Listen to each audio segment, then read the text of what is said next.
नमस्कार. आपल्या उपवासाच्या सिरीजचा आजचा पदार्थ आहे उपवासाचे बटाट्याचे पराठे. त्यासाठी इथे मी घेतलेला आहे उकडलेला बटाटा,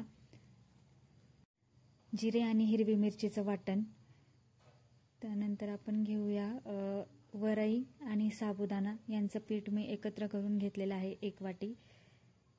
त्यानंतर कोथिंबीर नंतर आपण त्यात टाकणार आहे चवीसाठी मीठ आणि किसलेलं आलं. चला तर मग सुरुवात करूया. आता उकडलेल्या बटाट्यात आपण आलं टाकून घेऊया. आलं टाकल्यानंतर आपण टाकणार आहे कोथिंबीर नंतर हिरवी मिरची आणि जिऱ्याचं वाटण.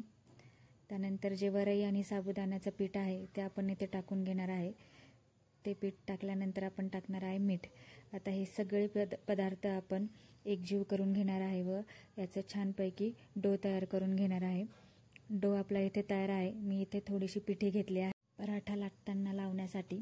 आता इथे मी थोडासा गोळा घेऊन तो चांगला मळून घेतला आहे आणि लाटायला सुरुवात केली आहे.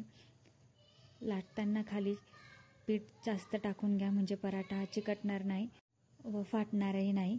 तर तुम्ही बघू शकताय माझा पराठा ऑलमोस्ट लाटून झालेला आहे. आता तुम्ही असाही तव्यावर टाकू शकताय किंवा व्हिडिओत दाखवल्याप्रमाणे तुम्ही छोट्या साईजचं प्लेट किंवा ताट घेऊन बाजूच्या कडा काढून घ्या आणि मग हा एकदम गोलाकार पराठा आपला इथे तयार आहे.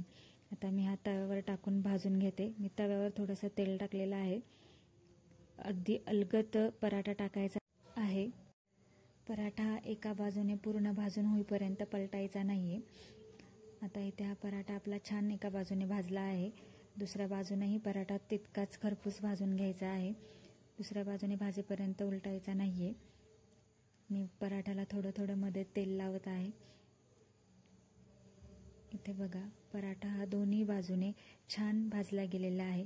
अशा पद्धतीने आपला बटाट्याचा पराठा इथे तयार आहे. जर तुम्हाला आजची रेसिपी आवडली असेल तर माझ्या चॅनलला सबस्क्राईब करा, व्हिडिओला लाईक करा आणि शेअर करा आणि हा पराठा नक्की करून बघा आणि कसा झालाय मला कमेंटमध्ये नक्की कळवा. इथे तुम्ही बघू शकता एकदम लुसलुशीत आणि मऊ असा पराठा झाला आहे.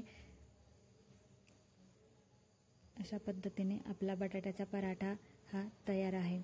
धन्यवाद.